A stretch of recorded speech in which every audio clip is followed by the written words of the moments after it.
Halo everybody, ketemu lagi bareng Mbak Yu di podcast Spanish GP part pertama.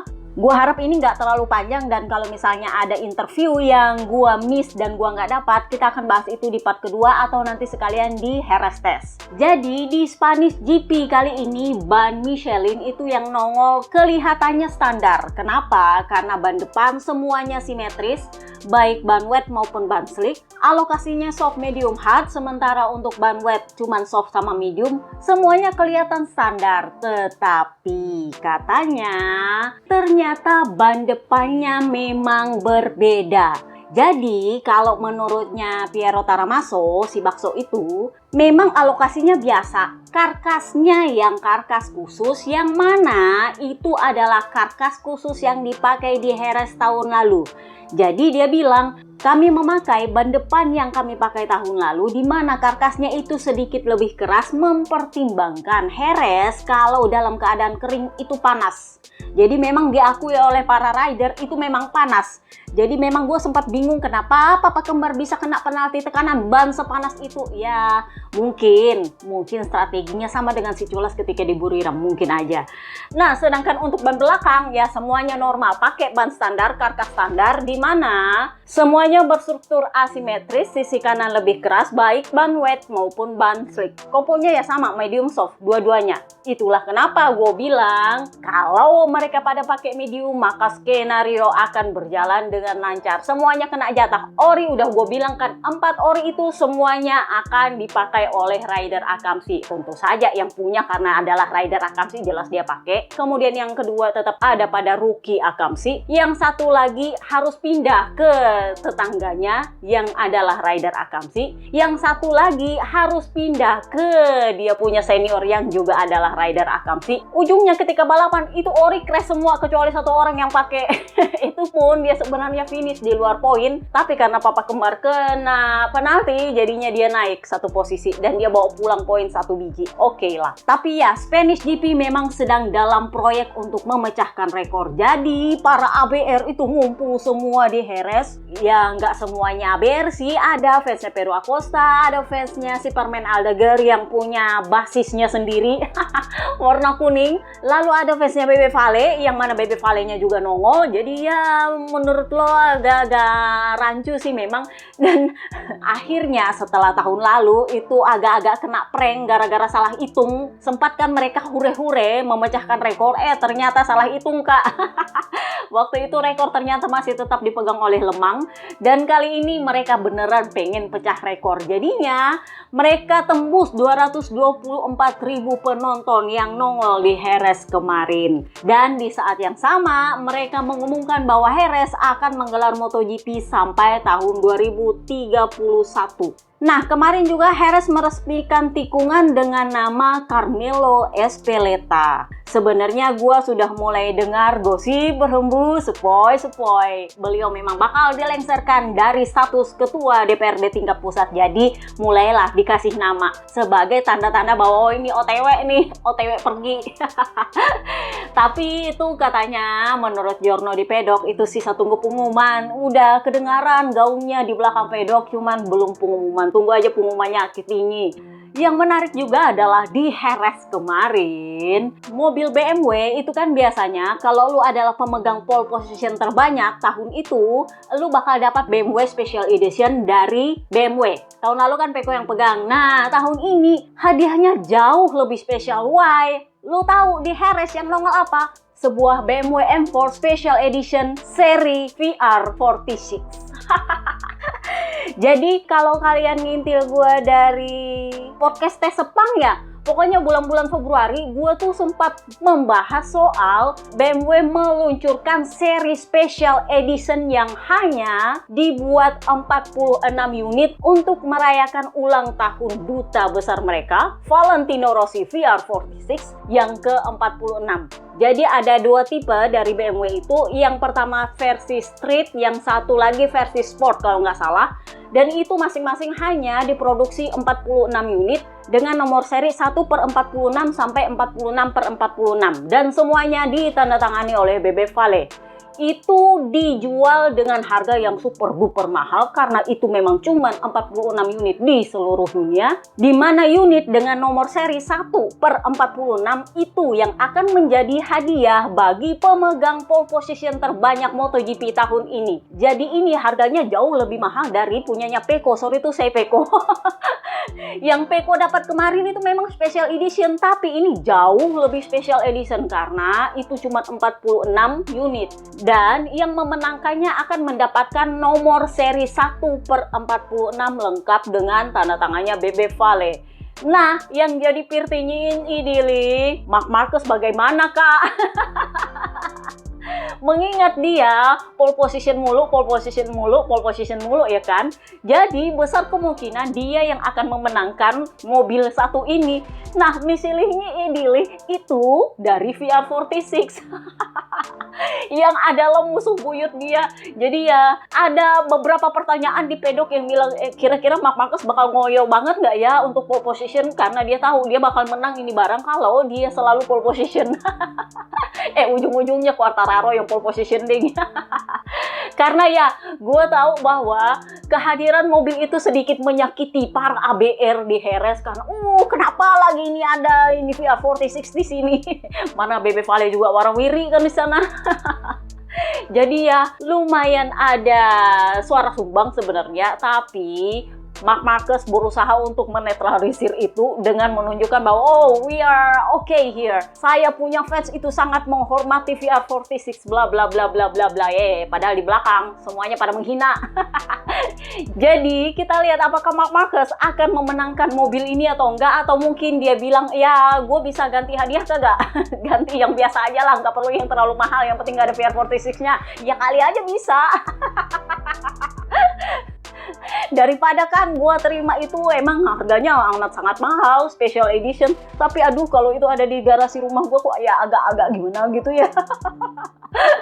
But anyway, mari kita membahas 3 pabrikan terbapuk. Setelah kemarin Yamaha menjadi pabrikan terbapuk, kali ini Honda yang jadi pabrikan terbapuk. Santra, DNF kakak nggak finish. Kenapa? Katanya sih sindrom kompartemen. Gua nggak dapat dia punya interview, jadi udah kayak gitu aja. Kabar yang gua terima dari pedok itu karena dia mengalami sindrom kompartemen. Jadi kita pindahlah ke teammate-nya, Ryder Sengak Sarko. Ini untuk pertama kalinya dia merasa nggak senang sama motornya dia, karena selama jeda race dia itu dipuja-puji oleh Papi Peripuik maupun oleh Papi Cecchinello. Jadinya gue tuh sempat mikir sebenarnya ada apa kok tumben dia ini dipuja-puji kayak gitu.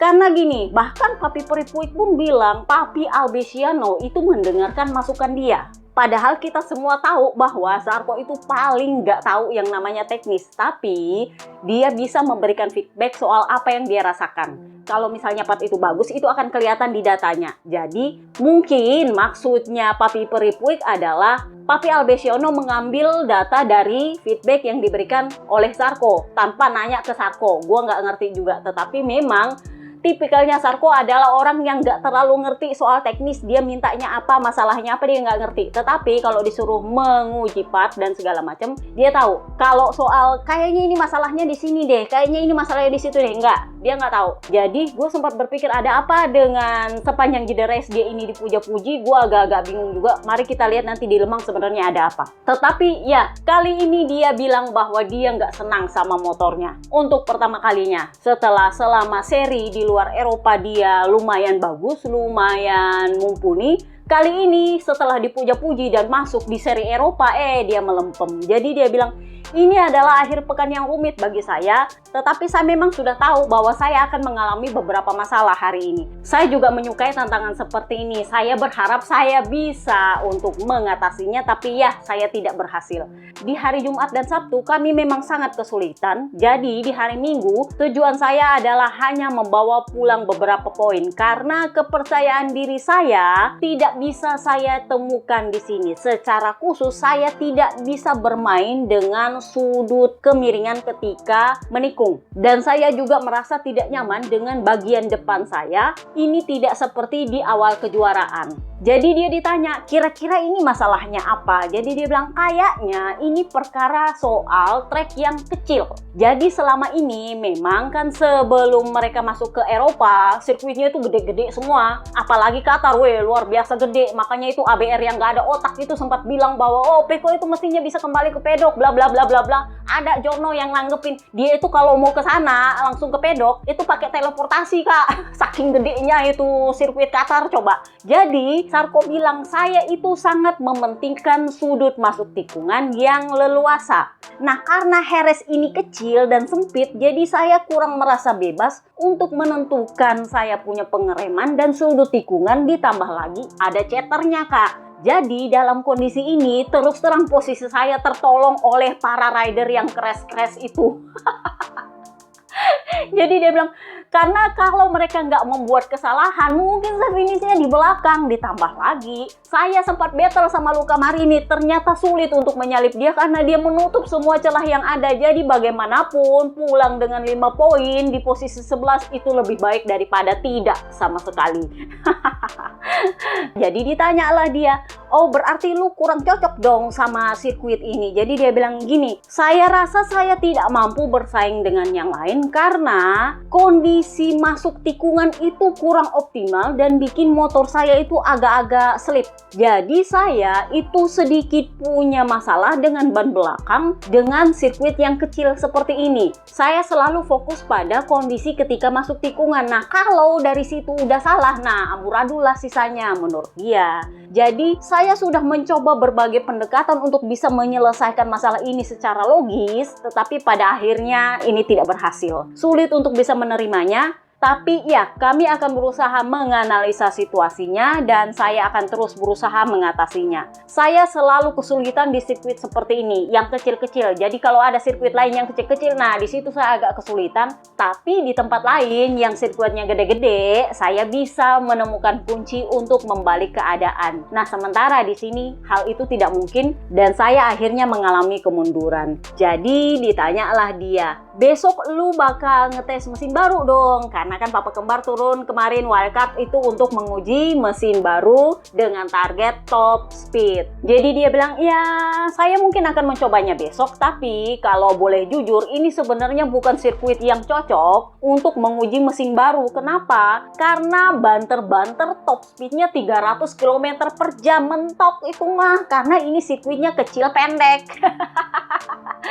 Jadi kalau mau cari top speed itu mesti pakai sirkuit yang besar yang lintasan lurusnya panjang. Nah itu digeber lah di situ untuk cari top speednya. Ala-ala Qatar lah maksudnya. Cuman ya masalahnya kan tesnya adalah di Jerez. Jadi ya mau nggak mau ya lu terima aja. Jadi dia bilang meskipun ini bukan sirkuit yang bagus untuk ngetes top speed mesin, tapi oke lah ya. Kita lihat aja besok.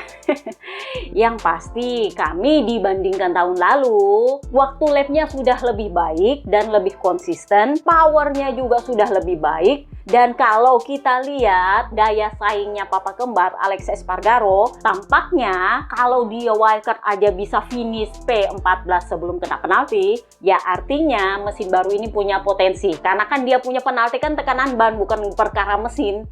Jadi ya anggaplah kalau misalnya itu bukan gara-gara mesin, ya berarti mesinnya emang bagus menurutnya Sarko. Jadi ya kita lihatlah juga, karena kondisinya adalah di sirkuit ini kita sering wheelie saking sempitnya treknya, jadi udah nggak ada space untuk bisa ngelepas rem lah segala macam. Jadinya motor itu suka wheelie karena kalau salah ngerem ya gitu deh, kurang lebihnya kayak gitulah.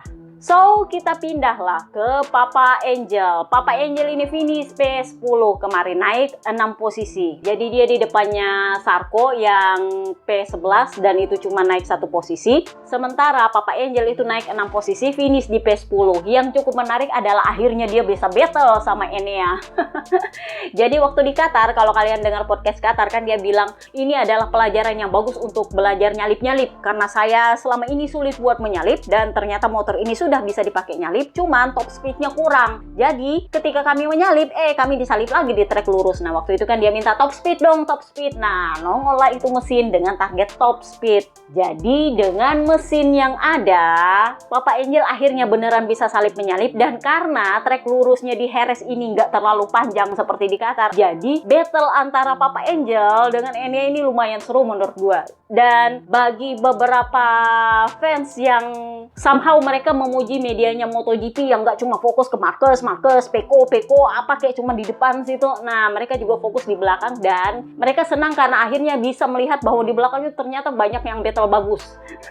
Jadi, Papa Angel akhirnya sempat battle sama Enea, ujung-ujungnya akhirnya Enea yang menang. Pelajaran battlenya di Qatar itu dia bawa di Jerez. Pada akhirnya dia bilang ini adalah balapan yang sangat bagus. Sayangnya start saya buruk, mungkin karena saya startnya di belakang dan ini adalah start yang paling buruk tahun ini.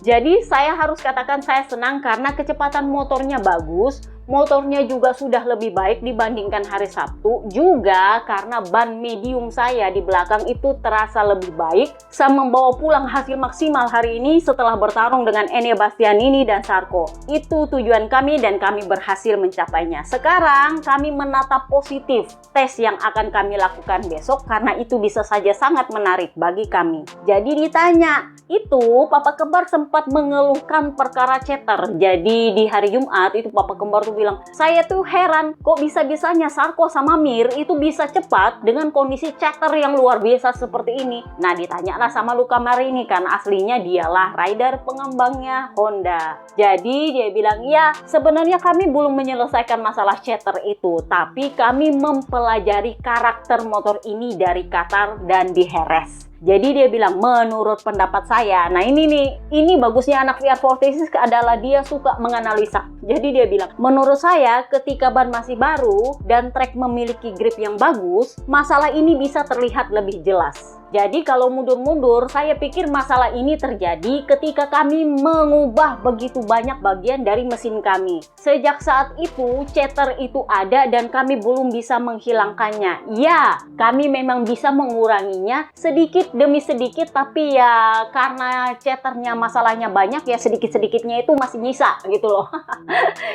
Jadi sebenarnya kami tahu masalahnya apa, kami tahu solusinya seperti apa, tapi menemukan racikan yang pas dari solusi ini yang sedang kami usahakan. Perlu dipertimbangkan bahwa chatter yang kami rasakan itu sedikit lebih banyak daripada ketika di Qatar. Tetapi chatternya tetap masih ada. Jadi di Qatar itu memang ada tapi nggak terlalu kerasa, sementara di Jerez itu kerasa banget. Jadi dia bilang menurut pendapat saya masalahnya adalah grip ban belakang. Ketika kita punya banyak grip, chatternya itu akan berkurang. Nah itu terjadi ketika di Qatar, karena kan di Qatar kemarin banyak ban khusus. Nah sementara ketika mereka kembali ke ban standar di Jerez, itu yang agak berbeda karena gripnya menjadi berkurang terutama ketika panas. Jerez ini kan panas, nah Qatar kemarin itu dingin, jadi nggak terlalu kerasa.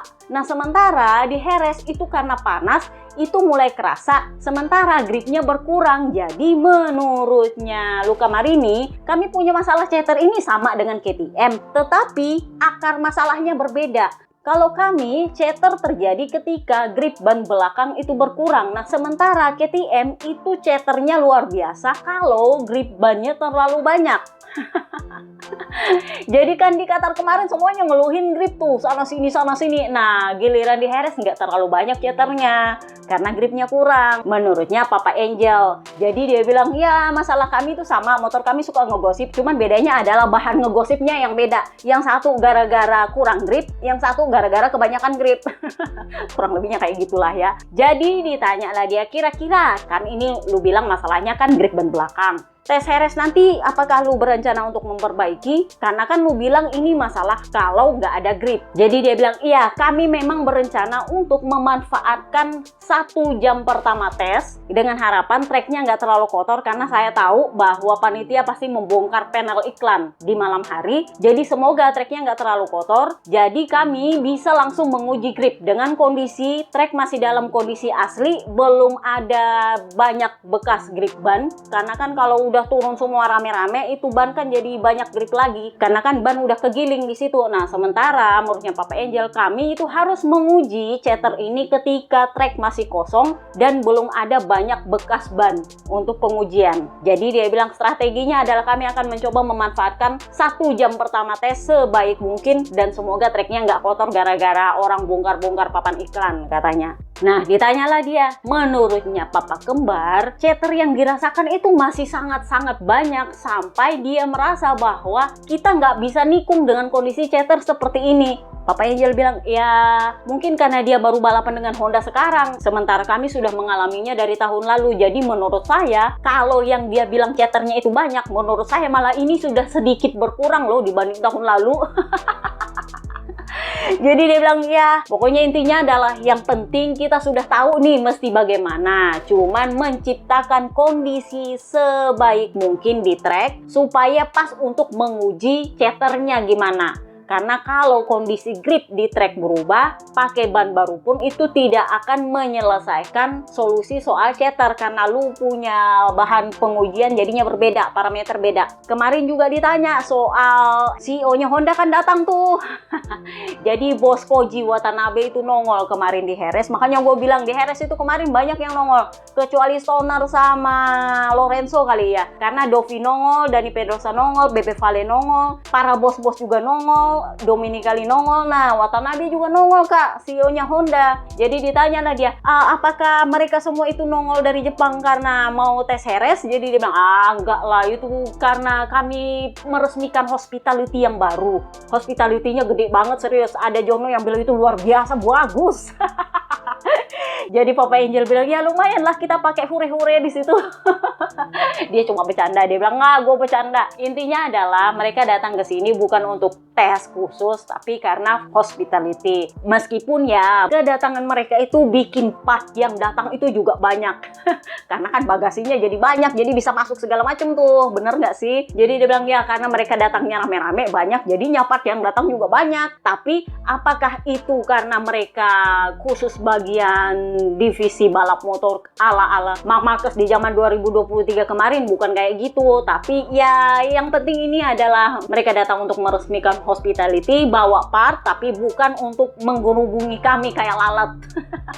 Jadi memang Papa Angel ini senang dengan kondisi Honda saat ini karena kehadiran Papa Kembar secara otomatis membawa sebagian besar insinyur yang biasanya mengerubungi mereka kayak laler itu pergi ke tim tes. Jadi kalian bisa lihat Kawauchi nongol juga kemarin karena Papa Kembar ada kan. Jadi menurutnya Luca Marini ya itu karena tim tes ada ditambah dengan bos besar nongol. Jadi ya rame lah Honda. Tapi bukan ngerubungin gue intinya. Jadi dia bilang, saya merasa sangat diuntungkan dengan pembaharuan organisasi ini. Jadi mereka bisa lebih fokus ke tim tes. Sementara kami punya pedok udah mulai lebih kecil, lebih sederhana, gak terlalu rame, you know lah. Dia kan orangnya introvert, jadi kalau banyak orang ngerubungin dia tuh gua agak kagum kalau dia nggak panik ya. Karena biasanya kalau gua kayak gitu dikerumunin, gua agak-agak anxiety jadinya. Jadi dia bilang hal yang menyenangkan adalah sekarang kami punya lingkungan lebih kecil, orang-orang yang berseliweran di pedok juga lebih sedikit, dan kami lebih sedikit tekanan. Karena dulu-dulu begitu masuk pedok dikerubungin dan dia sendiri juga harus mempersiapkan mau ngomong apa sama insinyurnya kan.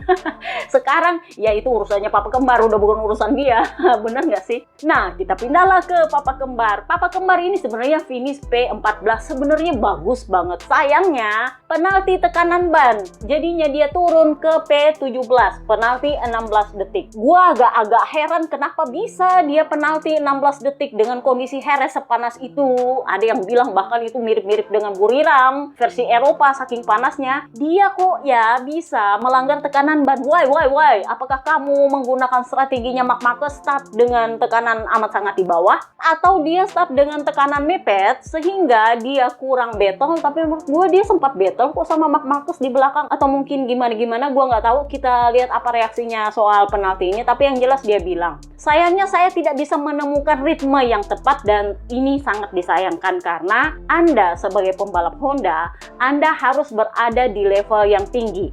Faktanya, saya sudah lama sekali tidak berada bersama para rider MotoGP sejak tes Sepang. Dan saya belum pernah menguji motor di sini. Kami memang sebenarnya pernah dijadwalkan untuk melakukan uji coba di sirkuit ini. Tapi karena waktu itu hujan, jadinya ya kami nggak bisa nge-track. Nah, ujung-ujungnya saya punya pengalaman di atas Honda untuk track ini sama sekali nggak ada. Jadinya ya, saya mencoba melakukan pekerjaan saya, fokus pada diri saya sendiri dan mencoba berbagai hal, termasuk mesin baru dan part baru. Nah, dia sempat ditanya tuh, lu kan sempat sedikit battle tuh sama Marc Marquez karena Marc Marquez ada di belakang kan waktu si Culas crash kan dia ngejar tuh dari belakang. Jadi dia bilang, ya gua nggak tahu dia di belakang gua. Karena menurut gue juga kalau dari sisi kecepatan ini motor bisa untuk masuk ke top 10. Cuman ya kami nampaknya miss something di soal mesin meskipun ya kami nggak terlalu kesulitan di sini dibanding di Qatar. Faktanya adalah Ducati, karena kan setelah itu Marc Marquez nyalip dia tuh. Faktanya adalah Ducati itu berbelok jauh lebih baik di saat kami justru merasakan chatter yang luar biasa, terutama di tikungan 4, tikungan 7, dan tikungan 8, di mana saya banyak kehilangan waktu ketika menikung. Nah, ditanyalah dia soal pabrikan lamanya nih, Aprilia. Menurut lo Aprilia gimana sekarang? Jadi dia bilang, ya tahun lalu motor ini sempat menang. Jadi kalau dipikir sebenarnya ini motor sangat kompetitif. Jadi menurut saya Ogura sudah melakukan tugasnya dengan baik. Rookie satu ini adalah rider terbaiknya Aprilia yang finish di Spanish GP kemarin. Jadi menurut saya Ogura sudah melakukan tugasnya dengan baik, tetapi Aprilia memang harus meningkatkan motornya. Jadi ya buat yang bertanya apa yang terjadi sama Bes, ya Bes crash. Untungnya adalah dia bisa rejoin dan bisa merangsek lagi ke depan. Jadi ya memang akhirnya Ogura yang finish sebagai rider Aprilia terbaik. So kita pindahlah ke Papa Yohan. Another race, another crash. Jangan tanya, dia sudah 9 kali crash kak. Gua juga sedikit mempertanyakan kalau ada yang bilang bahwa rider ini lebih baik daripada lu kemarin nih. Lu lebih baik di mananya kalau crash kayak gitu? Ya ampun. Jadi setelah di Qatar dia nyalahin motornya. Nah, kali ini dia nyalahin Morbidelli. Jadi kalau di Qatar kemarin dia nyalahin motornya, dia bilang ini motor cepat tapi susah nikung karena banyak chatternya. Nah, kali ini dia bilang, saya sengaja membiarkan Morbidelli lewat karena saya melihat dia lebih cepat dan saya berusaha untuk mengikutinya dan berusaha untuk menahan pembalap lain. Jadi intinya adalah dia sengaja ngintil karena dia pengen ambil slipstreaming supaya nggak terlalu banyak ngegas motor. Di saat yang sama dia bisa menahan rider lain di belakangnya. Tapi Morbidelli juga kesulitan, dia juga suka salah ngerem, akhirnya melebar. Nah, karena dia ngintilin Morbidelli, nah ikutlah dia melebar, ujungnya dia crash. Jadi dinyalin Morbidelli, karena Morbidelli melebar, dia ikut melebar dan dia crash, gitu loh maksudnya.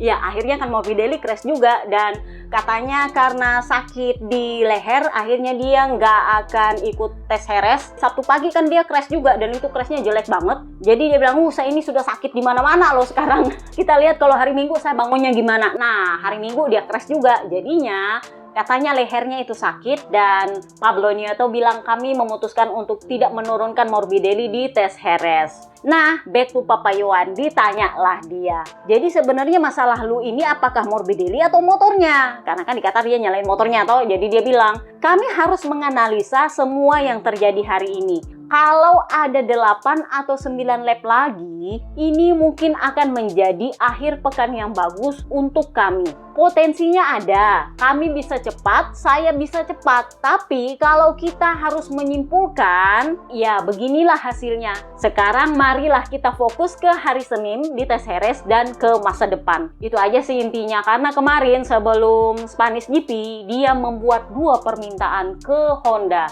Dia minta top speed dan dia minta chatter diselesaikan. Sementara untuk Papa Angel dan Sarko kan bilang, ya kalau chatter udah mulai bisa direm-rem sedikit, cuman ya memang kondisinya top speed, kita minta tambah. Nah, papa kembar kemarin bilangnya, oh ini chaternya juga banyak nih. Jadi menurutnya Papa Angel, ya emang masih banyak sih, tapi kalau bagi saya itu jauh lebih berkurang daripada tahun lalu loh. Jadi mari kita lihat apa yang dibawa oleh Honda untuk menyelesaikan masalah pergosipan motornya. So, kita pindahlah ke pabrikan Aprilia. Kita update dulu apa kabar Jurdun Mangkage Jorge Martin. Pada akhirnya hari Sabtu kemarin, Jorge Martin berhasil diterbangkan ke Spanyol dengan penerbangan khusus medis. Jadi dia sudah ada di Spanyol. Dr. Angel Charte yang punya rumah sakit sekaligus adalah dokter medisnya MotoGP itu memberikan update. Jadi dia bilang, kami kemarin sudah melakukan CT scan pada Jorge Martin di rumah sakit Traber Quirón dan beritanya tentu baik dan sangat menggembirakan.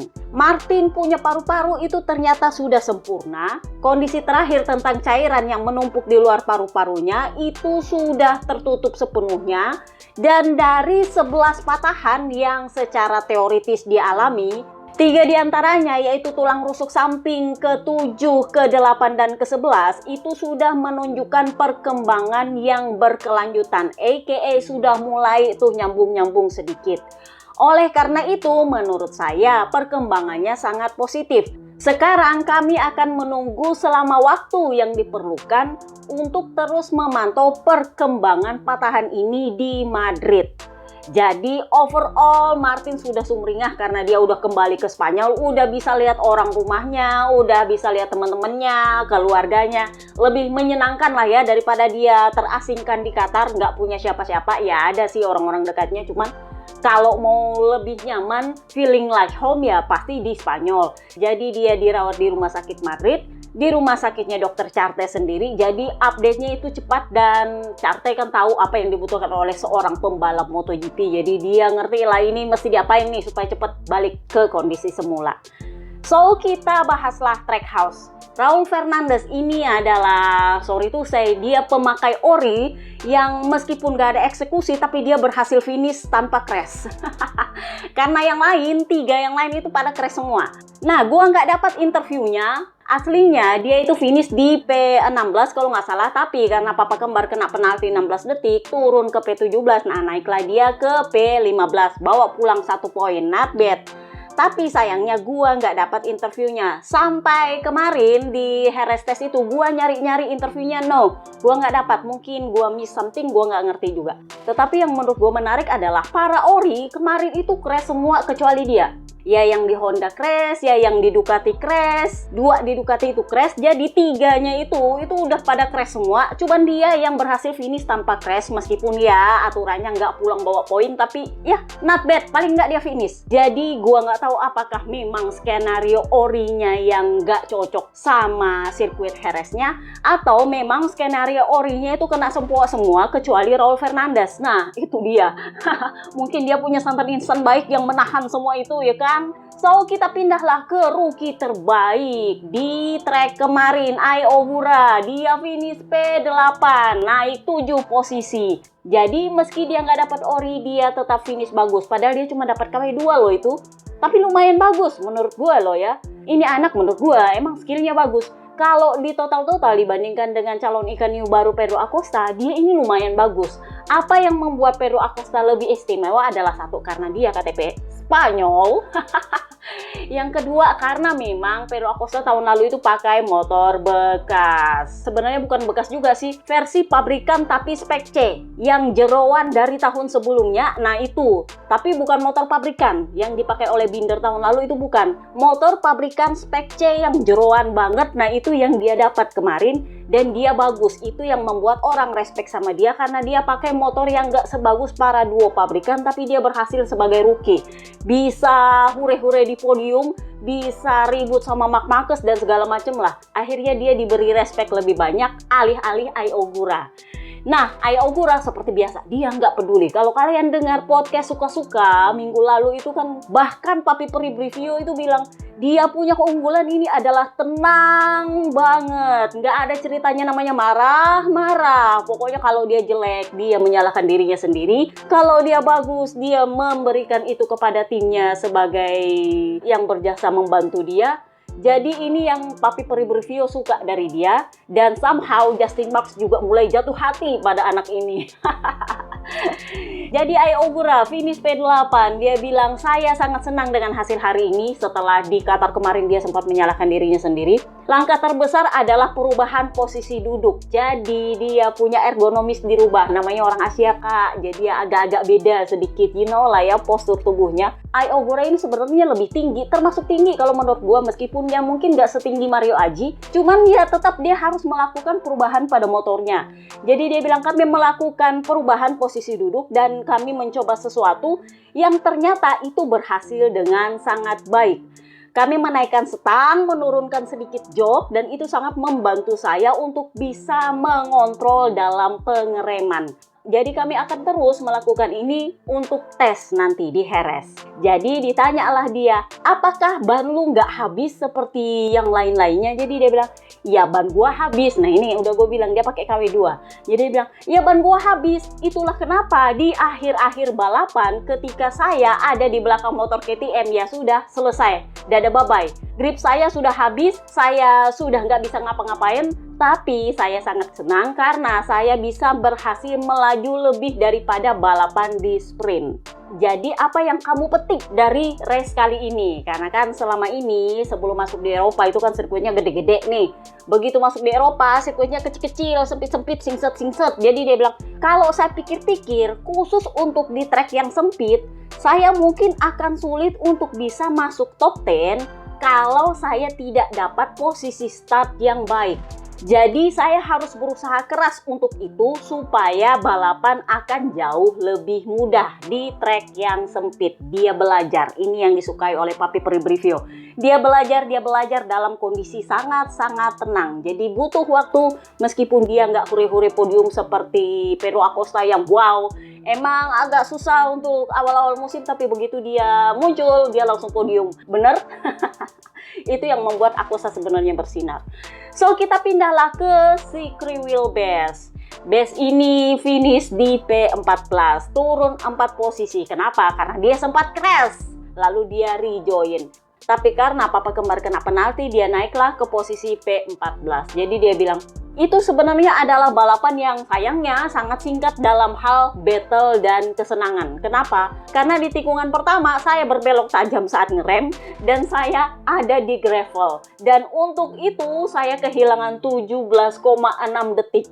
Jadi setelah saya kembali ke trek, saya ada di posisi terakhir, saya mengerahkan segenap tenaga saya di setiap lap. Sebenarnya motornya juga cukup cepat, saya melakukan catatan lap terbaik itu di waktu 37,4 detik.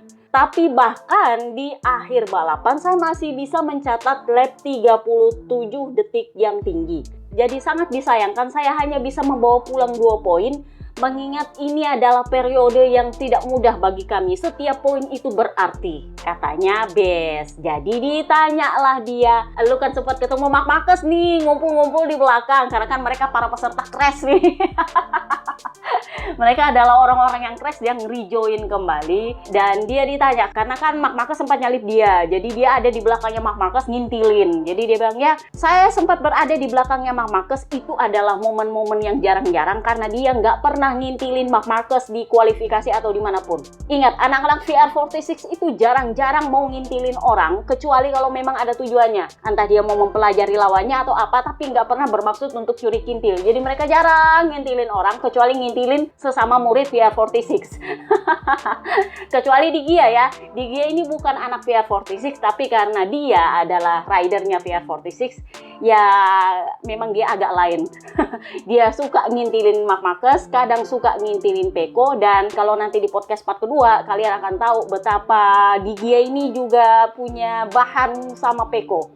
Gua nggak tahu sebenarnya dia ini ada apa, tapi memang dia ini mulai agak lain. Sorry to say. So, kembali ke Bes. Jadi dia bilang, ya ketika saya berada di belakang Marc, dia sedikit lebih cepat dari saya. Dan dia berhasil membuat perbedaan karena saya harus mengambil resiko besar di tikungan 11 dan itu membuat saya sedikit tertinggal, sementara dia itu dengan lancarnya lewat di tikungan itu. Tetapi bagaimanapun saya tidak jauh lebih lambat dari dia, ya kurang lebihnya ya saya kalah dikit lah ya. Pada akhirnya adalah hal yang menarik untuk bisa berada di belakangnya dan bisa melihat dia melaju selama beberapa putaran. Jelas Ducati memiliki paket yang sangat kompetitif. Karena itu bisa membuat Marc Marquez melakukan riding style-nya dia dengan lebih bebas. Jadi ditanyalah dia, lu kan bakal tes Jerez nih. Karena Martin gak ada, jadi ya lu yang kembali lagi menanggung semua pengembangan motor. Jadi fokusnya base kalau nggak salah itu adalah menguji part motor, sementara Savadori kayaknya bakal nguji setup. But let's see apa kata Aprilia nanti. Tapi targetnya base lain. Dia bilang kami harus bekerja keras untuk menemukan solusi atas ketidakstabilan motor. Ini adalah masalah yang sudah lama kami alami dan terjadi baik ketika pengereman maupun ketika akselerasi. Jelas pengereman adalah hal yang paling menyulitkan saya. Jadi itu akan menjadi prioritas utama saya. So overall nampaknya Aprilia agak sedikit kesulitan di sirkuit yang pendek dan kecil. Sementara Honda itu agak kesulitan untuk sirkuit yang panas. Karena mereka akhirnya jadi kurang grip, dan kalau sudah kurang grip, nah mulailah ngegosip motornya, kurang lebihnya kayak gitu. So kita pindahlah ke KTM. KTM ini kabarnya mulai memburuk dan lebih buruk dari dugaan kita semua. Jadi kalau kalian ngintil gue dari bulan lalu, gue lupa di mana gue bahas ya, di Argentina GP apa di Amerika GP. Perkara soal bahwa Bajaj itu berencana untuk menambah penyertaan modalnya ke KTM sebesar 200 juta euro. Kemudian Papi Stefan Pierer itu berencana menjual semua asetnya yang diperlukan di Pierer Mobility untuk menjadi dana talangan pembayaran utang jangka pendeknya KTM yang per April kemarin, 25 April itu 400 juta euro. Nah, karena gagal dibayar, jadinya bulan Mei, lu tahu jadi berapa? 600 juta euro. Apa yang menjadi masalah? Bajaj kasih PHP ke KTM.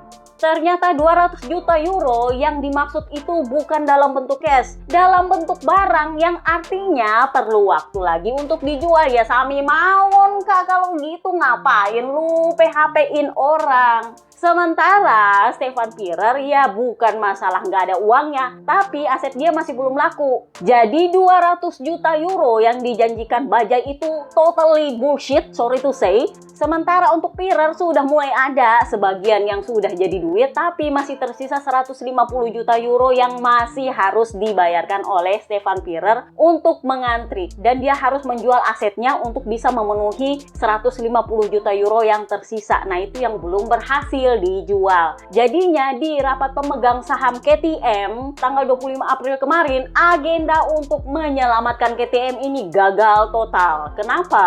Karena pada akhirnya opsi untuk mengharapkan penyertaan modal dari Bajaj itu nggak bisa dibahas di agenda karena itu fail luar biasa. Sementara Stefan Pierer masih butuh waktu. Dia bilang ini asetnya nggak bisa dijual secepat itu. Harapannya kemarin bisa dijual cepat, tapi ternyata bahkan untuk versi jual cepat pun ini masih belum terjual. Kurang lebihnya kayak gitu. Jadi diundurlah sampai 25 Mei apa 24 Mei bulan depan, dan itu naik jadi 600 juta euro. Gua nggak tahu apakah kreditur masih mau memperpanjang lagi waktu untuk dikasih ke KTM melunasi utangnya atau pilot total. Ini yang kita nggak tahu. Ditambah lagi KTM resmi menghentikan produksi motornya. Kalau kita mundur-mundur di entah itu di Argentina GP atau di Amerika GP, gue bilang KTM akhirnya mulai melakukan produksi motor. Ternyata itu harus dihentikan lagi selama 90 hari ke depan. Kenapa? Karena ternyata habis part. Jadi kan kalian tahu kasusnya kemarin itu adalah mereka gagal membayar para supplier mereka juga. Nah, karena mereka gagal membayar suppliernya, ujung-ujungnya suppliernya juga menghentikan produksi part yang biasanya dijual ke KTM.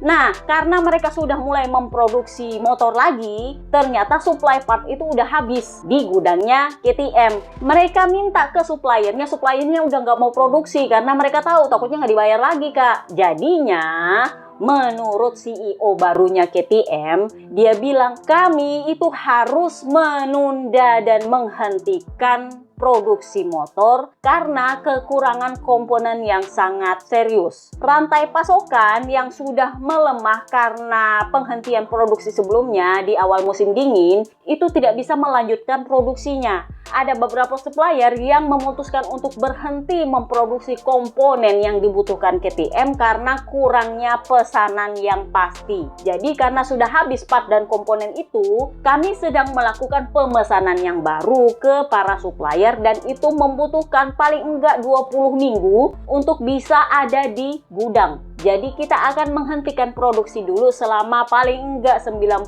hari. Itu bunyi pesan dari CEO-nya KTM yang baru dalam video untuk para karyawan. Nah, ini yang membuat gosip berhembus kencang di pedok Jerez karena Bebe Vale nongol, Papi Domenicali nongol, para petinggi tim semua nongol, bahkan Koji Watanabe, CEO-nya Honda itu nongol. Jadi lu bayangkan berapa banyak CEO yang nongol di Jerez kemarin ya. Karena kan Papi Peririvola emang sudah CEO-nya Aprilia, jadi CEO-nya Ducati, CEO-nya Aprilia, CEO-nya Honda. Kurang CEO-nya Yamaha aja yang nggak nongol kemarin. Jadi gosip dari belakang pedok, situasi kritisnya KTM ini membuat DPRD tingkat pusat mulai kalang kabut. Ini kayaknya kita nggak bisa mengharapkan KTM ini akan eksis tahun depan. Siapa yang harus diselamatkan? Tentu saja calon ikan hiu baru Acosta. Dia itu selalu jadi target rescue. Kenapa? Karena untuk para rider yang kalau sudah habis kontrak, Acosta dan Pecco Bagnaia itu adalah target mereka. Sayangnya Acosta ini kan belum tahu apakah dia masih akan ada di KTM tahun depan. Masalahnya adalah KTM-nya belum tentu ada. Itu yang jadi perkara. Kalau Acostanya sih ya dia loyal, dia setia, dia pengen sama KTM. Misalnya di KTM-nya gimana gitu loh. Karena ini kan ibarat bertepuk sebelah tangan. Acosta sangat setia pada KTM, tapi ya KTM-nya ya bukannya nggak setia juga, tapi ya nggak ada modal kak.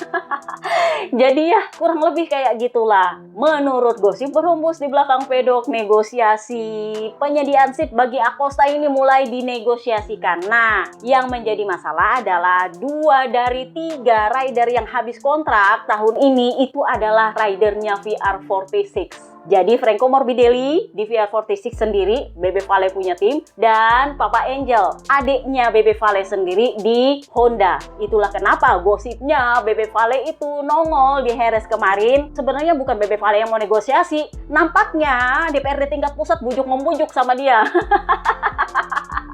Bisa nggak lu ikhlasin dulu salah satu anggota lu nih untuk Acosta ya? Kan Bebe Vale kemarin udah bilang di Qatar, dia ini bagus, gue kenal dia sering ke Motorens, gue undang. Dia ini cepat, luar biasa, cuman ya kita lihat nantilah. Kenapa? Karena kan udah gue bilang sebenarnya Bebe Vale nggak mau menyingkirkan Morbidelli. Why? Karena performa dia lebih bagus daripada di Gian Antonio.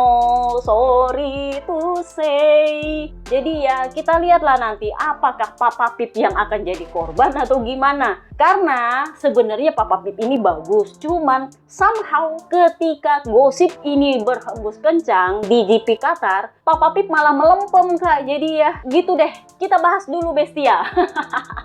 Anak-anak Tech 3. Bestia ini secara tidak langsung harus mengakui bahwa Papa Nina adalah rider yang luar biasa bagus untuk KTM. Jadi dia berhasil bagus di kualifikasi dan dia juga berhasil bagus di balapan panjang. Sementara Bestia, sebenarnya hasil balapan dia itu nggak buruk, top 10. Dia finish di P9. Cuman karena dia adalah rider KTM terburuk yang finish, ya jadinya dia tetap kecewa. Padahal kalau mau dilihat dari posisi start, dia naik berapa peringkat lagi? 9 peringkat. As usual, entah dia dapat KW1, kadang-kadang gue pikir dia ini beruntung loh. Kalau dia dapat undian, biasanya dia dapat KW1. Kalian pikir-pikir dari beberapa tahun yang lalu, dia itu kalau dapat undian, dia biasanya dapat KW1. Atau kalau misalnya dia pas dapat home race, sebagai rider Akamsi, dia dapat ori. Somehow dia lucknya bagus, meskipun ya pada akhirnya sedikit harus diimbangi dengan dia punya cedera di Ducati kemarin, dan itu membuahkan dia harus terlempar ke KTM. Tetapi sebenarnya kalau dia dapat bagus ya bagus, cuman ya lagi-lagi kualifikasinya buruk. Jadi dia bilang sebenarnya balapan hari ini berjalan lebih baik. Sayangnya ya saya jadi KTM terakhir yang finish. Jadi itu lebih karena saya start dari posisi yang sangat jauh di belakang dan jelas itu akan selalu sulit untuk bisa comeback dari belakang. Totally, motornya punya kecepatan yang cukup bagus, tapi sayangnya di tikungan 8 dan 7 saya agak lambat sepanjang akhir pekan di sana. Itu adalah titik lemah saya sejak hari Jumat, dan chatter di titik-titik itu sangat-sangat besar hari ini. Tapi ya selain di tikungan itu, secara umum saya nggak terlalu banyak punya gangguan dan masalah sih. Jadi kami sudah mengumpulkan beberapa informasi, termasuk ketika kami battle dengan Luca Marini. Saya berusaha memahami di mana saya kalah dibanding Honda dan di mana saya unggul dibanding Honda. Jadi kalau mau dilihat hasilnya ya nampaknya saya punya sedikit sesuatu yang lebih daripada Luca Marini. Karena kemarin tuh banyak yang ngomel, ini Luca Marini kok ngalangin Enea terus sih. Ya namanya battle kan. Dan Papa Angel juga sedang dalam pelajaran menyalip-menyalip. Jadi ya dia lagi pengen menikmati battle-nya tanpa harus crash. Jadi mindsetnya Papa Angel ini adalah kalau lu bisa battle tapi jangan maksa, karena crash itu big no. Ini yang membuat dia menjadi rider paling sedikit crash tahun lalu. Karena kalau dia tahu ada risiko untuk crash, dia lebih memilih oke, I'm slow down. Tapi kalau bisa ya oke, mari. Yang penting nggak ada resiko crash karena dia nggak mau crash. Ini adalah salah satu kehormatan dia dibanding Papa Yohan sebenarnya. So, ditanyalah Enea, lu kan bakal ikut tes Heres nih besok. Kira-kira lu bakal nguji apa nih? Jadi dia bilang, ya kalau besok sepertinya kami akan mengerjakan aerodinamika dan mencoba memahami di area mana saya bisa sedikit terbantu. Dan saya pikir ada ruang perbaikan untuk bisa mendapatkan peningkatan untuk motor saya. Selain itu kami juga akan mencoba sesuatu dengan mesin motor dan setup motor. Jadi ya kita lihat mungkin tidak ada part-part yang luar biasa gede dari KTM yang akan datang, tetapi masih banyak hal yang bisa kami kerjakan, masih ada ruang untuk peningkatan motor ini, entah itu di setupnya, entah itu di aero yang ada, mungkin ya nggak ada sasis yang luar biasa atau nggak ada swing arm luar biasa kayak dulu-dulu kan. Jadi dia bilang karena menurut saya hal-hal kecil inilah yang membuat perbedaan, karena percuma juga kalau kami menguji part-part yang besar, pada akhirnya itu tidak berfungsi dan tidak menghasilkan peningkatan yang kami inginkan. Dan kalau ternyata itu bisa diperoleh dari banyak hal-hal kecil, part-part kecil, dan itu ternyata berhasil, why not? Jadi ya memang kemarin Papa Nina akhirnya mengaku kenapa dia bisa cepat di Qatar. Ternyata dia sudah pakai mas damper itu sejak Argentina. Itu dia sudah pakai mas dampernya, cuman karena swing armnya KTM yang super gede ala-ala Batman itu, jadinya nggak kelihatan itu mas damper. Tapi ternyata itu sudah dia pakai sejak Argentina dan baru ketahuan di Qatar ketika dia nggak ada angin, nggak ada hujan, tiba-tiba cepat kan. Mulailah dikulik-kulik sama Jorno, ini rahasianya apa nih?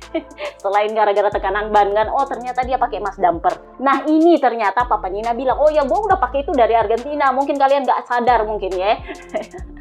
Jadi ini juga alasan Enea kemarin bilang kalau kalian mundur ke Qatar GP part kedua kalau nggak salah di KTM kan gue bilang, Enea itu sempat bilang bahwa motornya Papa Nina itu berbeda dengan motornya dia dan para KTM lain, dan dia memakai sesuatu yang tidak bisa kami pakai. Waktu itu kan gue bilang sedikit jadi pertanyaan, ini tidak bisa dipakai ini apakah karena nggak dikasih atau nggak diizinkan pakai? Ternyata tidak diizinkan pakai karena cuman satu part itu belum dibagi-bagi ke para rider lain. Katanya sih seperti itu. Jadi cuman Papa Nina yang pakai itu barang. Ya Papi Poncaral sih bilang ya dari KTM-nya bilang kalau lu mau pakai ya pakai. Jadi rider minta apa kita bikinkan. Nah masalahnya adalah rider lain ini gak punya ide mau minta apa. Nah Papa Nina minta itu mas damper, dikasihlah itu mas damper. Nah itu gak diizinkan. Gua ulang, gak diizinkan dipakai untuk para rider lain. Jadi ya mereka belum pakai. Itulah kenapa Enea bilang saya nggak boleh pakai itu barang, nggak diizinkan. Gue sempat pikir apakah ini maksudnya nggak bisa karena bahasa Inggrisnya adalah we could not. We could not itu antara tidak bisa atau tidak boleh. Tapi ternyata memang tidak boleh, bukan tidak bisa. Jadi nggak diizinkan. Dan itu dikonfirmasi kembali oleh Enea di Heres kemarin. Jadi kita pindahlah ke Papa Nina, KTM terbaik yang finish di P4, naik 2 posisi. Jadi kualifikasinya lumayan bagus. Dia sebenarnya itu hampir ngejar Peko karena di akhir-akhir balapan dia udah mulai ngejar-ngejar nih. Jadi ya Peko juga bukannya sengaja lambat, tapi dia juga susah mau jaga dia punya jarak dengan Quartararo. Sampai ada itu meme-nya gue repost kayaknya di akun X gue. Jadi ceritanya mobil pick up di depan itu ala-ala Quartararo, sementara Peko itu di belakang pakai mobil Ferrari yang mau nyalip nggak bisa karena treknya sempit. Kurang lebihnya kayak gitu. Jadi Papa Nina bilang, saya masih harus belajar beberapa hal mengenai motor dan saya rasa masih ada ruang untuk berkembang. Di bagian mana saya merasa paling kuat dan unggul, di sektor keempat saya memperoleh 2/10 detik terutama di tikungan cepat. Tetapi juga di dalam hal traksi, di sektor itu bagus. Bisa dibilang di semua tikungan cepat seperti tikungan 3 dan terakhir itu saya bisa mengejar para rider di depan saya. Kami masih punya kekurangan di bagian akhir balapan di mana saya mulai keteteran. Waktu itu dia memang sudah mulai lebih cepat, tapi ujungnya dia kedodoran juga. Dia bilang ya itu kayaknya masih harus diperbaiki. Nah sempat dia ditanya, menurut lo apa yang membuat lo berbeda dari para KTM lain nih? Jadi dia bilang ya kalau dipikir-pikir sepertinya saya lebih unggul di fase ketika saya memberdirikan motor. Dia bilangnya itu pick up motornya. Karena motor ini cenderung melebar dan kami harus mengerem lebih awal. Tapi ya itu bukan yang terbaik untuk bisa mempertahankan keausan ban karena ini menyebabkan tekanan signifikan di ban bagian belakang. Kemarin ketika kualifikasi saya melihat bahwa masalahnya ini tidak terlalu kentara, mungkin karena gripnya di sini lebih besar. Jadi kami harus menganalisanya apakah ini ada hubungan dengan gripnya atau bagaimana. Tetapi saya tahu masih ada pekerjaan yang harus dilakukan meskipun ya saya sudah hampir mencapai batas paket motor yang saya miliki. AKA dia punya kalau minta part lagi udah nggak bisa. Ibarat kata karena dia kan tim satelit. Di sisi lain KTM juga kehabisan komponen. Ditanya kira-kira apa target lu untuk tes besok? Jadi dia bilang kalau besok sih saya mau berkonsentrasi untuk lebih memahami dan memberikan indikasi feedback yang baik kepada pabrikan. Ini adalah momen yang paling rumit bagi kami, karenanya kami terpanggil untuk membuat langkah maju dan kita harus yakin tentang apa yang kita rasakan mengenai motor dan bahwa perasaan bagus yang kita miliki di atas motor itu tidak hilang. Jadi jangan karena kita ngetes terus pakai itu part, ujung-ujungnya yang sebenarnya motornya terasa lebih menyenangkan malah jadinya amburadul, kurang lebihnya kayak gitu. Nah ditanyalah soal itu mas dampernya, jadi dia bilang iya sebenarnya saya sudah pakai itu di Argentina dan Texas, saya sudah menguji itu mas damper meskipun sebenarnya itu sudah berfungsi sedikit tapi belum siap. Jadi di Austin alasan saya sampai retired dari sprint race itu adalah gara-gara itu mas damper. Saya copot itu barang karena ternyata itu nggak bikin saya senang. Jadi ternyata dia mengujinya di sprint race. Tapi begitu selesai diperbaiki, saya memasangnya dan ternyata itu berguna. Dia pakai di Qatar dan ternyata itu bikin dia bagus. Kurang lebihnya kayak gitu. Sampai di Harris kemarin juga ternyata bikin dia bagus. Nah, mengenai knalpot baru, itu hanya soal sensasi. Saya rasa nggak ada bedanya sih sama sebelum-sebelumnya. Nah, ditanyalah dia, lu kan sempat tuh ngejar Peko Bagnaia tuh di akhir-akhir balapan. Kita sempat berpikir, jangan-jangan lu bisa podium nih. Jadi dia bilang, ya, nampaknya dia punya masalah sama dengan Peko. Banyak masak. Jadi dia bilang, ketika saya mendekati Peko Bagnaia, semuanya menjadi terlalu panas dan saya berakhir merebar, kehilangan performa. Jadi ya udahlah ya, ini lebih seperti di Sepang karena panas. Kan Peko sendiri bilang saya nggak bisa menyalip Quartararo karena begitu ada di belakangnya Quartararo, ban saya itu masak, ujung-ujungnya ban depan itu selalu menutup. Jadi daripada saya crash, yang mana Marc Marquez udah duluan crash, ya mending gua udahlah mundur aja ke belakang. Karena ternyata memang Quartararo sebagus itu menutup semua line untuk bisa menyalip dia. Ini sirkuit sempit, saya nggak mau memaksa menyalip dengan kondisi ban yang nggak jelas di depan.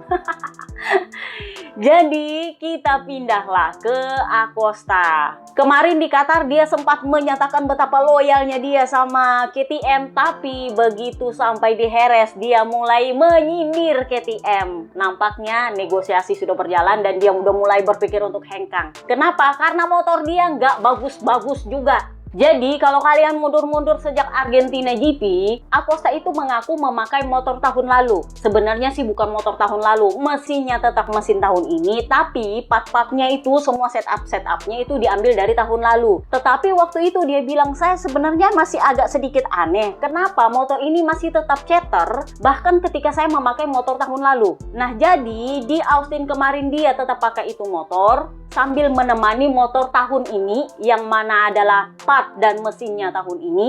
Di Qatar dia juga masih pakai dua motor berbeda untuk menguji sensasi motornya. Nah di Jerez hari Kamis itu dia bilang, ini untuk pertama kalinya saya memakai motor identik di pedok. Artinya dia sepenuhnya akan memakai motor tahun lalu. Ada yang bilang, oh itu kan nggak boleh, bukan motor tahun lalu dengan mesin-mesinnya maksudnya, karena kan mesin udah dihomologasi. Kalian harus bedakan mesin dengan motor. Jadi mesin yang dipakai oleh Acosta itu masih tetap mesin RC16 tahun ini karena udah dihomologasi, dan dia adalah rider pabrikan, jadi nggak bisa gonta-ganti mesin seenak udelnya. Tetapi part-part dan setup yang dia pakai itu full dia pakai yang tahun lalu, yang adalah untuk spek C. Karena kan tahun lalu dia pakai motor pabrikan tapi spek C yang jeroan banget itu, yang sebenarnya cuma update dari tahun 2023 sebagai jeroan untuk tahun 2024. Spek C punya yang dipakai di Valencia kalau nggak salah. Nah itu dia pakai semua partnya dari motor lamanya. Sayangnya ya ternyata masih belum terjawab. Jadi ditanyalah dia, what's wrong with you? Apakah yang salah motornya atau elunya yang salah? Jadi dia bilang, saya rasa Maverick Viñales adalah rider yang luar biasa dengan balapan yang luar biasa. Meskipun saya masih belum menjawab pertanyaan kenapa saya bagus ketika sprint race tapi jelek ketika balapan panjang. Jadi ditanyalah dia sama Jorno, kan elu bisa mengembangkan motor lu untuk arah riding style lu. Jadi dia bilang, gini, pengembangan motor menjadi paket lengkap itu bukan karena sepenuhnya bergantung pada riding stylenya rider. Nggak bisa diambil dari standar begitu, karena pada dasarnya tetap adalah dari paket motor yang disediakan oleh pabrikan.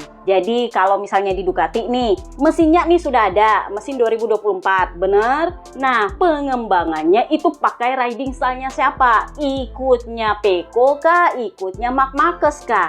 Kalau tahun lalu pengembangannya ikut ke Pecco, dan ternyata pengembangan yang ikut ke Pecco itu nular ke para rider satelit lain. Artinya riding stylenya Pecco itu bisa dipakai dan cocok sama riding stylenya rider lain meskipun mereka berbeda riding style. Nah sementara untuk kasus tahun ini mesinnya tetap Desmo GP24 tapi pengembangannya ke arahnya Marc Marquez yang riding stylenya ternyata nggak cocok ke Pecco. Untungnya nggak dipakai oleh para rider lain yang nggak dapat update. Kurang lebihnya kayak gitu. Nah ini yang dimaksud oleh Acosta. Jadi pengembangan motor itu jangan bergantung pada riding stylenya rider aja. Intinya adalah paket mesin dan motor lu itu gimana dulu, baru kita bahas soal riding style. Karena ya memang Maverick Viñales itu punya balapan yang bagus. Dia mau menekankan bahwa nampaknya riding stylenya Papanina itu beda sama riding stylenya para sisa KTM ini. Mungkin maksudnya dia. Jadi dia agak sedikit nggak cocok, sehingga performa dia juga ya 11-12 sama Binder jadinya. Karena mungkin riding style-nya mereka sama, gua nggak ngerti. Tapi yang jelas Pedro Acosta bilang, ya sebenarnya sih percuma juga gua ngeluh-ngeluh terus, karena meskipun gua ngeluh-ngeluh terus ya nggak ada yang berubah kalau nggak ada yang nol dari pabrikan kan. Jadi dia bilang, kami benar-benar perlu meningkatkan kemampuan di bagian pertama balapan karena ada masalah grip yang benar-benar nyata. Setelah lap ke-7 atau ke-8 semuanya berjalan lebih baik bagi saya. Saya bisa mengejar para rider di depan saya dan feelingnya juga terasa bagus. Tetapi saya tidak punya penjelasan kenapa gripnya itu begitu rendah di awal-awal balapan. Jadi dia ditanya, apakah masalah lu sama dengan Binder, Papa Nevi? Jadi dia bilang, ya kalau kami bisa bertarung bersama itu artinya masalah kami sama. Jadi saya memang bisa sedikit lebih cepat di dua sektor pertama, setelah itu dia yang lebih cepat. Kecepatan kami juga sangat bagus sehingga kami berhasil mengejar Viñales dan di Gian Antonio di akhir balapan. Hasil bagus itu penting bagi kami. Kenapa? Karena kami perlu memahami kenapa Maverick bisa begitu cepat di awal balapan, sementara kami itu tidak bisa. Padahal logikanya mestinya kami juga bisa sama baiknya dengan dia. Tapi ya bisa dibilang kualifikasi saya juga amburadul. Jadi ada yang nanya kemarin sama gua, kira-kira dia itu dapat ban apes kah ketika kualifikasi? Kan udah gue bilang kalau lo pakai soft itu adalah ban undian, kecuali kalau lo emang dijatah apes sejak awal.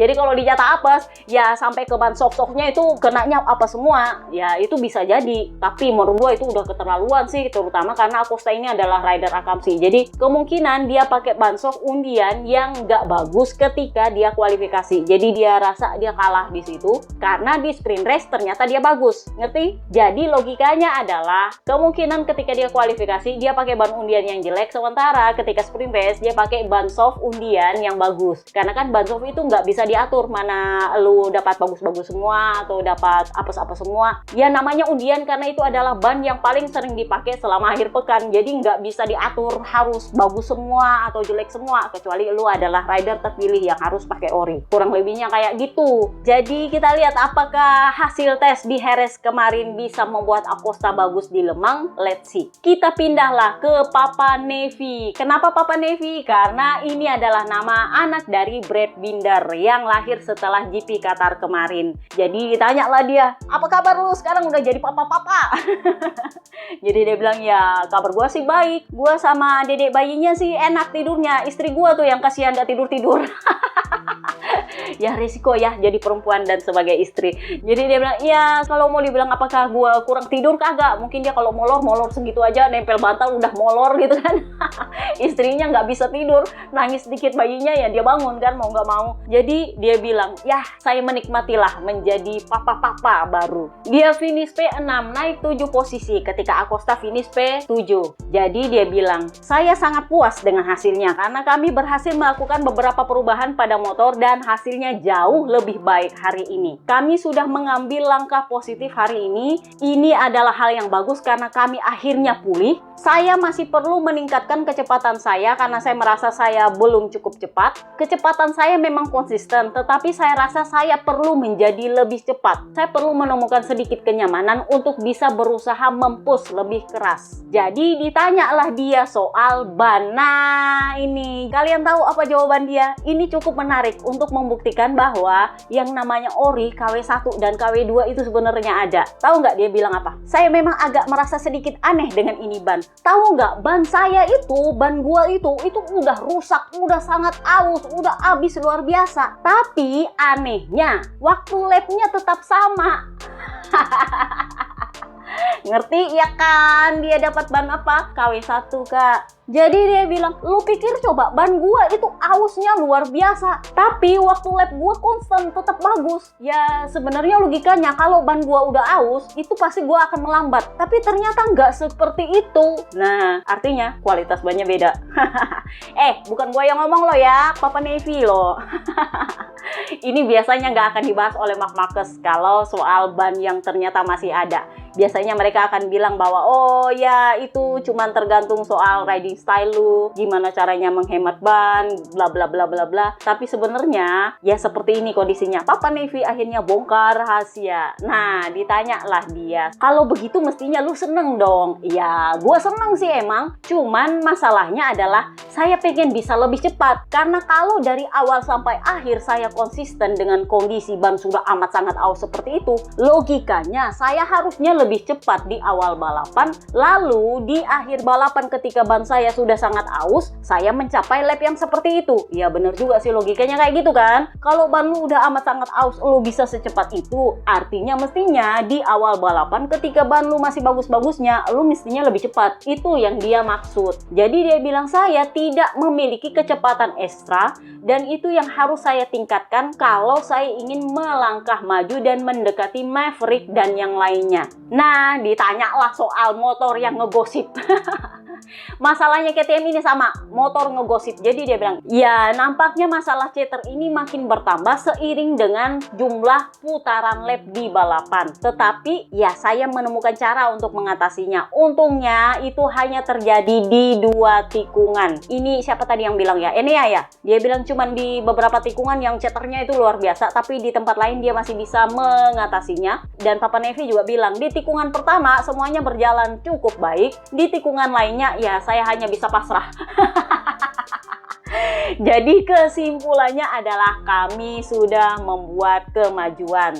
Ya, kami masih jauh dari yang kami harapkan, tapi kami akan terus bekerja keras. Selanjutnya adalah di tes Heres. Kita lihat kita akan dapat apa, menguji apa, dan bagaimana sensasinya dan hasilnya. Oke, itu aja podcast kita kali ini. 3 pabrikan terbapuk. Part kedua akan ada 2 pabrikan terbapuk, termasuk soal pembahasan mesin V4-nya Yamaha. Dan apa yang terjadi dengan Yamaha, kenapa tiba-tiba bagus banget, bahkan bersih tanpa penalti, bikin rekor tanpa harus curi kintil. Ini sebenarnya menurut gua cukup menarik. What happened? Oke, itu aja podcast kita kali ini. See you next part guys. Bye-bye.